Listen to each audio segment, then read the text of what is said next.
Today on Stub Shop, I am going to show you how to replace your base model gauge cluster in a early second gen Ram, but more so to get rid of the one that has the big fuel gauge right there and replace it to one that has a Tach like that.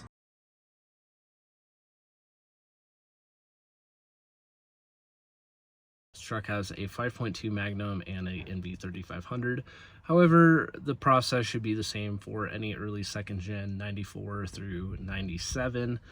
Now, the 94 and 95 OBD1 trucks, if you're doing the same thing, the only thing it sounds like you have to do different is add a pin to slot 43 on your PCM that didn't exist beforehand.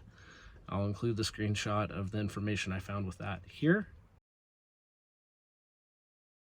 What I'm going to show you is for a 96 truck. I don't see why this would not work with a 97. 98 and up trucks, those are a totally different animal, and I have zero experience with that, so I can't help you.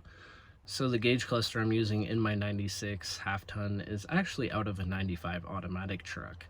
Everything plugs in the same. The only thing different is you got to take the park reverse neutral drive thing out and put the black plastic plate from your manual cluster in there. And then if you choose so, it has a provision already for the upshift light, and all you have to do is take the bulb from your old cluster and pop it in. Besides that, adding the one wire cakewalk, and you have a Tach. Here we go. So these are the two gauge clusters. This is actually one out of an automatic, and it's missing the black plastic piece right there, which is easy enough to grab one from the manual cluster and put in there. But anyway, looking at the two of them, you can see in place of the Tach, on the upper one you have a large fuel gauge and a large coolant temperature gauge.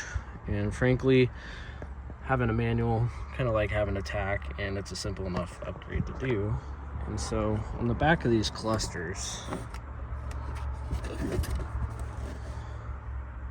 the base model uses a big connector here and a big connector here, where the upgraded cluster has that connector, and then in addition it has this 6-pin little black connector there. Now the truck is not wired for that guy, however it's not that hard to do what we need to do for this purpose. And keep in mind, I only have this roughed in till I go through and try making it a little nicer, but off the third wire from the right there on this black connector, you have a light gray with a blue stripe. This is supposed to go back to your PCM, and that's what's supposed to give you your Tach signal, but for some reason on this truck it didn't, like, I checked continuity and didn't have anything.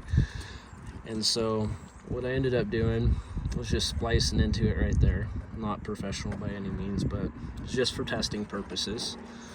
So I have that spliced. And then on the computer side, same kind of thing. I have it just kind of temporarily spliced into your gray connector here. And it is the second wire from the top on that first row.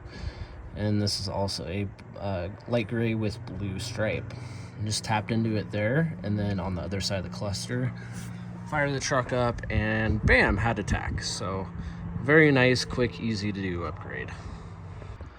So I have the gauge cluster plugged in there. I'll go ahead and start it up.